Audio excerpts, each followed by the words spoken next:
Sur Africa 24, l'African Union Journal vous est présenté par Afreximbank.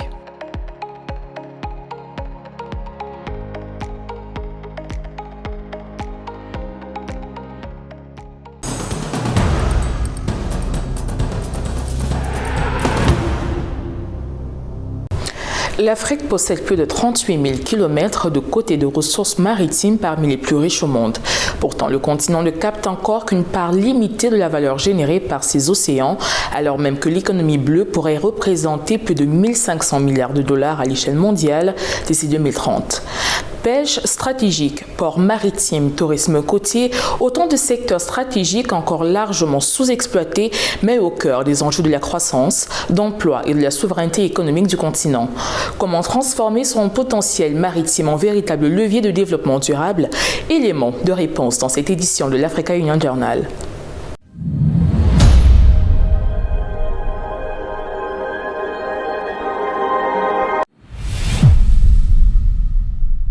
Sur les rivages africains, l'océan est à la fois une source de vie et une promesse d'avenir. De Dakar à Mombasa, des millions de personnes dépendent directement des ressources marines pour se nourrir et travailler. Aujourd'hui, cette réalité prend une nouvelle dimension avec l'essor de l'économie bleue, érigée en priorité par l'Union africaine depuis l'adoption de l'agenda 2063. Mais derrière ce potentiel considérable, la question de la gouvernance reste centrale. Comment organiser efficacement leur gestion à l'échelle nationale et régionale? Pauline Minka se penche sur la question. Longtemps sous-exploitées, les ressources marines africaines suscitent aujourd'hui un intérêt croissant. Entre enjeux économiques, alimentaires et environnementaux, l'économie bleue devient un levier stratégique pour le continent, malgré des défis de gouvernance. Elle soutient près de 20 millions d'emplois sur les côtes, dont plus de 12 millions en Afrique de l'Ouest. Le gouvernement souhaite que le pays optimise l'utilisation de ses ressources marines de manière responsable. Les citoyens comptent sur le secteur maritime et l'économie bleue pour résoudre efficacement leurs problèmes quotidiens. Pêche artisanale, transport maritime, tourisme côtier ou encore exploitation énergétique, les activités se diversifient. À l'échelle mondiale, les océans font vivre près de 3 milliards de personnes selon les données officielles, rappelant l'importance stratégique de ce secteur pour des pays comme le Sénégal, la Côte d'Ivoire ou le Ghana. L'Institut de l'Océan Afrique, sous le Collège de l'Agriculture et des Sciences Naturelles, a été établi pour répondre aux défis en provenant d'une plateforme cohérente et interdisciplinaire qui souhaite connecter la recherche, la construction de capacités et l'engagement de la politique envers les priorités de développement liées à la région maritime. Depuis l'adoption de l'agenda 2063 en 2013 par l'Union africaine, l'économie bleue est devenue une priorité pour stimuler une croissance durable à partir des ressources marines. Cependant, plusieurs défis persistent, la fragmentation institutionnelle qui complique la coordination entre ministères et la faiblesse de la régulation, illustrée par la pêche illicite, la pollution marine et la surexploitation des ressources. La mise en œuvre de l'accord sur la haute mer, ou j'utilise l'anglicisme BBNJ, sur la biodiversité, pour protéger la biodiversité en haute mer, est une très bonne nouvelle car à Nice, on a réussi à avoir les derniers engagements des États qui manquaient, en termes de ratification, pour que cet accord qui a été obtenu en 2023, un accord de désastre, puisse rentrer en fonction pour être mis en œuvre par les États. Les politiques publiques évoluent vers une gestion intégrée des zones côtières, impliquant États, communautés locales et acteurs privés. Parallèlement, la coopération internationale se renforce, comme l'illustre le sommet L'Afrique pour l'océan en 2025 et la semaine africaine de l'économie bleue. Avec plus de 30 000 km de côtes, l'Afrique dispose d'un fort potentiel maritime dont la valorisation dépendra d'une gouvernance efficace. Le défi de l'Afrique réside dans l'équilibre entre l'alimentation de millions de personnes et la protection de ses ressources aquatiques fragiles. L'économie bleue représente une piste prometteuse, bien qu'encore fragile. Par conséquent, il est impératif pour le continent de faire du soutien à la pêche durable et du renforcement des communautés artisanales une priorité absolue. Les détails avec Philomène Tiné.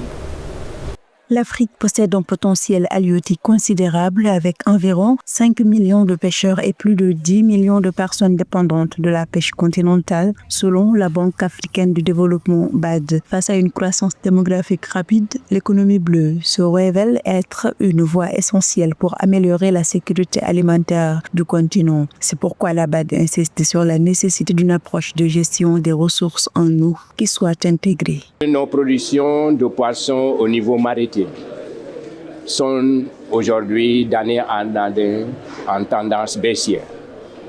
La seule alternative que nous avons au Sénégal, comme au niveau de l'Afrique tout entière, c'est de faire en sorte que la production de l'aquaculture, de manière générale, toutes espèces confondues, puisse aujourd'hui permettre de pérenniser en fait cette consommation, de consolider cette consommation de poissons, du riz au poisson, mais de pérenniser ça et de rendre ça durable dans l'avenir. Assurant 60 à 70% de la production halieutique du continent, la pêche artisanale est un pilier socio-économique vital pour l'Afrique, garantissant une part significative de la production mondiale de produits aquatiques, soit 13,1 millions de tonnes en 2022 selon la FAO. Ce secteur fait vivre directement 10 millions de personnes et fournit environ 22% des protéines animales consommées, soulignant son rôle crucial dans la sécurité alimentaire. L'Afrique a un énorme potentiel, aussi bien physique que humain, pour développer l'aquaculture. Et c'est inéluctable.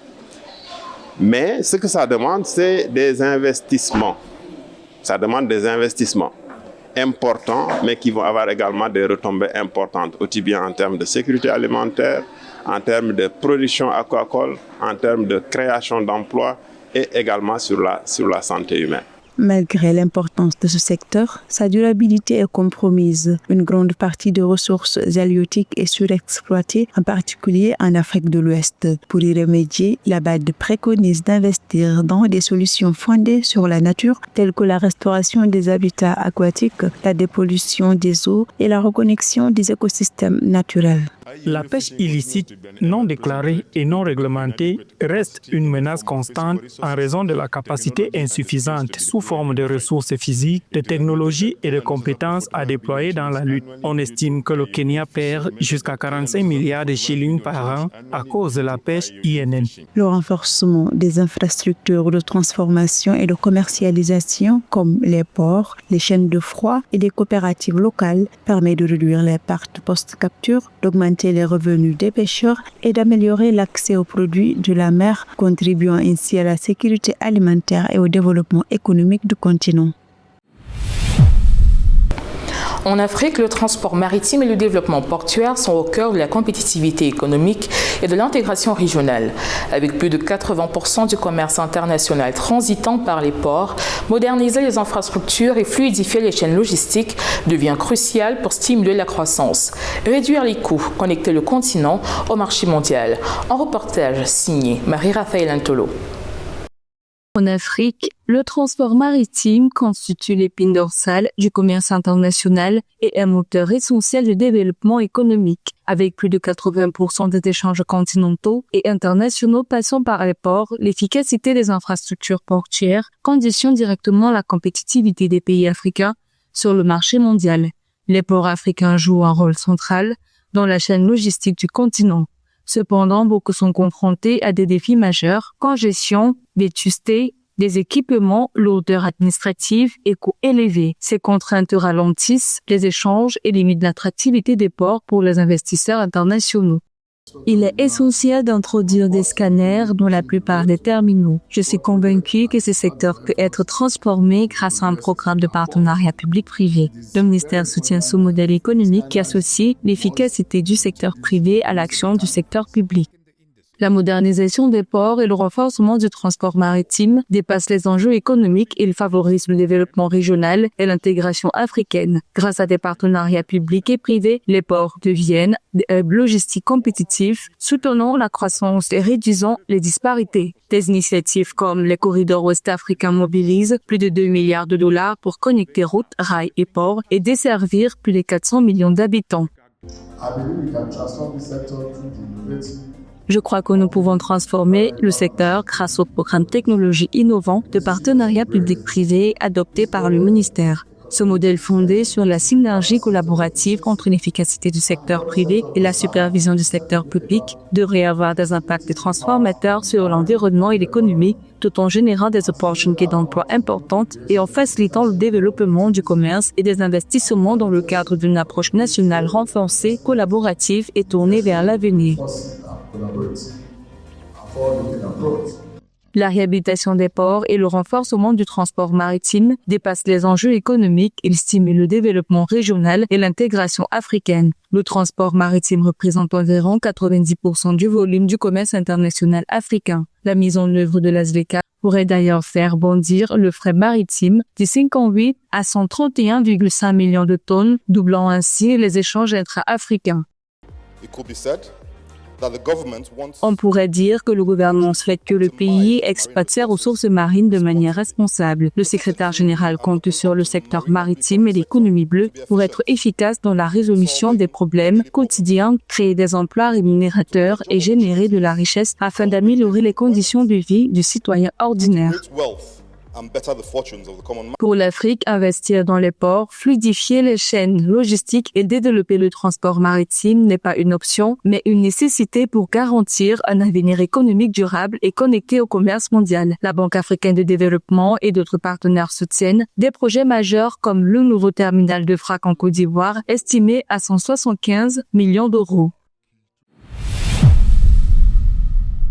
L'actualité en bref de cette édition signée par Rina Kouassi, c'est un atelier régional de la SADC à Gaborone au Botswana pour faire face à la montée des crimes miniers. C'est également à Djouba au Soudan du Sud un forum de 3 jours pour renforcer les systèmes d'information de gestion sur l'éducation. Enfin, le lancement de la politique régionale de santé communautaire de la CEDEAO.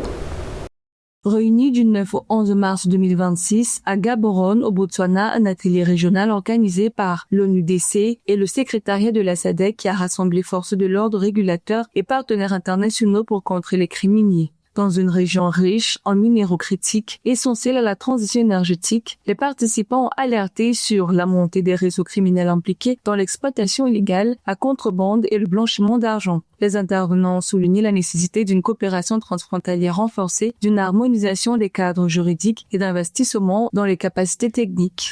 L'atelier a également mis en avant l'importance de sécuriser les chaînes d'approvisionnement et d'impliquer le secteur privé. Il s'est conclu par l'adoption de mesures concrètes visant une réponse régionale coordonnée. Un atelier de 3 jours organisé à Djouba par l'Institut panafricain pour l'éducation et le développement en partenariat avec le GPE, KIX et l'IDRC a permis de faire avancer la réforme du système d'information de gestion de l'éducation du Soudan du Sud. Réunissant autorités éducatives et experts techniques, la rencontre a mis en lumière les faiblesses du système, encore largement manuel, fragmenté et dépendant d'outils externes. Les participants ont identifié des défis majeurs, notamment le manque d'infrastructures TIC, les capacités techniques limitées et la faible coordination entre les acteurs. En réponse, des réformes prioritaires ont été définies pour améliorer la gouvernance des données, la qualité des informations et l'intégration des systèmes. L'atelier s'est conclu par l'élaboration d'un plan d'action national visant à renforcer durablement la prise de décision fondée sur des données fiables. Réunie à Cotonou le 24 mars 2026, l'Organisation ouest-africaine de la santé a officiellement lancé la politique régionale de santé communautaire de la CEDEAO visant à rapprocher les soins des populations et à accélérer la couverture sanitaire universelle. L'événement a rassemblé autorités publiques, partenaires techniques et financiers autour d'un engagement commun pour renforcer la prévention et la résilience des systèmes de santé. Les responsables ont souligné un changement de paradigme vers des approches centrées sur les communautés et multisectorielles. Malgré des progrès, des défis persistants tels que le financement, les ressources humaines et les crises sanitaires ont été relevés. La rencontre s'est conclue par un appel à une mise en œuvre rapide et coordonnée dans les États. Le président Bassirou Diomaye Faye a présidé à Madrid un forum réunissant les secteurs publics et privés des deux pays. Les exportations du Sénégal vers l'Espagne ont bondi de 152%, atteignant 388 milliards de francs CFA contre 154 en 2024. Cette performance génère un excédent commercial historique de 73 milliards en faveur du Sénégal. L'Espagne s'affirme comme le premier débouché mondial pour les crustacés sénégalais et le deuxième client en matière de poissons frais du pays. Cheikh Omar Camara fait le compte rendu. Le président sénégalais Bassirou Diomaye Faye a présidé à Madrid le Forum économique Sénégal-Espagne le 26 mars 2026, un événement majeur ayant réuni les acteurs publics et privés des deux nations. Cette rencontre a scellé une performance commerciale sans précédent, marquée par un excédent commercial inédit en faveur du Sénégal. Les chiffres témoignent d'une dynamique exceptionnelle. Les exportations sénégalaises vers l'Espagne ont atteint 388 milliards de francs CFA contre 154 milliards en 2024, soit une progression fulgurante de 152%. Avec des importations s'élevant à 315 milliards de francs CFA, le Sénégal enregistre un excédent historique de 73 milliards de francs CFA. L'Espagne est aujourd'hui le deuxième client européen du Sénégal pour les poissons frais et le premier débouché mondial pour nos crustacés, mollusques et coquillages, avec plus de 35% de part de marché. Elle occupe également une place de choix dans nos exportations de zircon et d'autres productions de valeur. De son côté, José Luis Bonnet, président de la Chambre de commerce d'Espagne, a salué le cadre stable des affaires offert par le plan Sénégal 2050, qualifiant le pays de destination privilégiée pour les investissements internationaux. Engagé dans un processus de modernisation et de diversification productive du plan 2050, le Sénégal dispose d'un cadre stable pour les affaires et d'énormes potentiels de croissance dans de nouveaux secteurs et qui en font une destination attractive pour les investissements internationaux et en particulier pour les investissements espagnols. S'appuyant sur un taux de croissance de 7,9% en 2025, les autorités sénégalaises ont présenté un pays résolument tourné vers la modernisation. Bakary Sega Bathily, directeur général de l'APIX, a martelé que le Sénégal n'est pas une destination lointaine, mais un voisin d'à côté cherchant des partenaires pour un développement équilibré. Le Sénégal, ce n'est pas l'Afrique lointaine, c'est la porte à côté, c'est le voisin d'à côté. Un pays qui a réalisé 7,9% de taux de croissance en 2025 et qui aujourd'hui vient vous trouver pour non pas trouver des investisseurs, mais des partenaires. J'ai parlé de pas d'investisseurs, mais de partenaires, parce que c'est ce partenariat équilibré que nous sommes revenus rechercher aujourd'hui en se présentant devant vous. Ce forum marque une nouvelle étape dans les relations bilatérales entre le Sénégal et l'Espagne, transformant la simple relation commerciale en un partenariat stratégique. Le président Faye a réaffirmé sa volonté de maintenir un Sénégal ouvert, attractif et prêt à relever les défis de la diversification productive dans des secteurs à fort potentiel de croissance.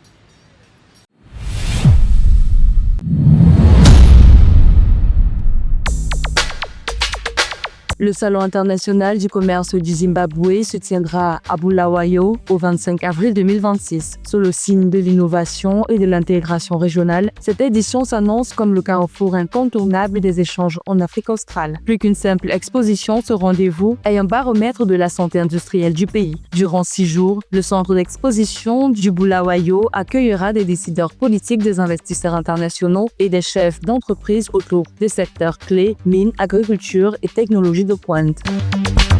La cité impériale de Meknès accueillera la 18e édition du Salon international de l'agriculture au Maroc du 20 au 26 avril 2026. Événement de référence sur le continent, cette édition se concentrera sur l'adaptation climatique et les technologies agricoles de pointe. Au-delà de l'exposition, le SIAM 2026 s'affirme comme un levier économique puissant. En réunissant plus de 60 pays et des milliers d'exposants, le salon vise à dynamiser les exportations marocaines et à sceller des partenariats sud-sud pour la sécurité alimentaire.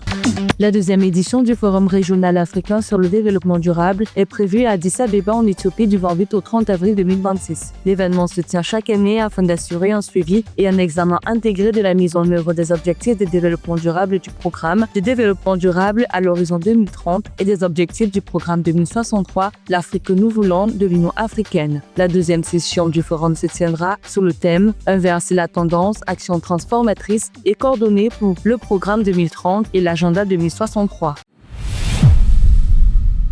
Vice-ministre dynamique et visionnaire, Bernie Swartz transforme la politique environnementale en Afrique du Sud. Entre initiatives communautaires, programmes de plantation d'arbres et programmes d'égalité des genres, elle incarne un leadership capable de concilier conservation et développement socio-économique. Découvrez ce leader à travers le regard de Sarah Adji. Bernie Swartz, vice-ministre des Forêts, des Pêches et de l'Environnement en Afrique du Sud, a marqué son mandat par des actions concrètes en faveur de la conservation et de la restauration des écosystèmes. Elle a notamment lancé le projet Forest of Freedom à Freedom Park, une initiative de Agbomov visant à planter des arbres indignes en hommage aux héros de la liberté sud-africains et à renforcer la couverture forestière du pays, soutenant l'ambitieux objectif présidentiel de planter 10 millions d'arbres cette année 2026. C'est un programme dans lequel nous apportons un soutien à toutes les municipalités du pays pour mettre en œuvre le programme de verdissement, ce qui devient important pour elles, d'où la nécessité d'enseigner à toutes les communautés, d'enseigner à tous les Sud-Africains l'importance d'avoir des arbres. À présent, le président a également un programme avec un objectif qui s'est fixé 10 millions d'arbres sur 5 ans, soit 2 millions d'arbres par an. Au-delà des arbres, elle promue l'environnement comme un moteur de développement socio-économique. Elle soutient activement des programmes de plantation d'arbres et de greening communautaire qui créent des emplois locaux, améliorent la sécurité alimentaire et renforcent la résilience face aux changements climatiques. Dans son rôle, elle insiste également sur l'importance des forêts pour stimuler l'économie locale, favoriser les emplois verts et protéger la santé des communautés vulnérables. Le secteur de l'environnement bâti a un rôle crucial à jouer dans notre transition vers la construction d'infrastructures résilientes, tout en tirant parti des opportunités d'investissement dans l'économie verte pour atteindre nos aspirations de développement, notamment la création des emplois et de la réduction de la pauvreté au sein de nos communautés. Bernie Swartz met également l'accent sur l'autonomisation des femmes dans le secteur environnemental. Elle a salué le rôle crucial des femmes dans la gestion durable des ressources et leur contribution à la conservation, notamment lors d'événements reconnaissant l'impact des femmes dans les projets écologiques et communautaires.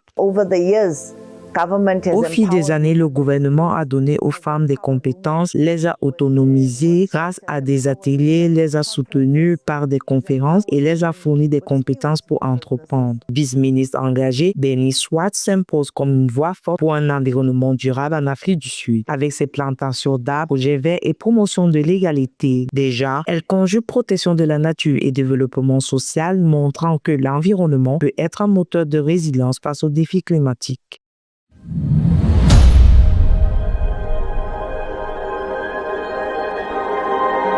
Merci à tous d'avoir suivi cette édition de l'African Young Journal préparée par l'ensemble de la rédaction. Tout de suite, une nouvelle édition de l'actualité africaine sur nos antennes.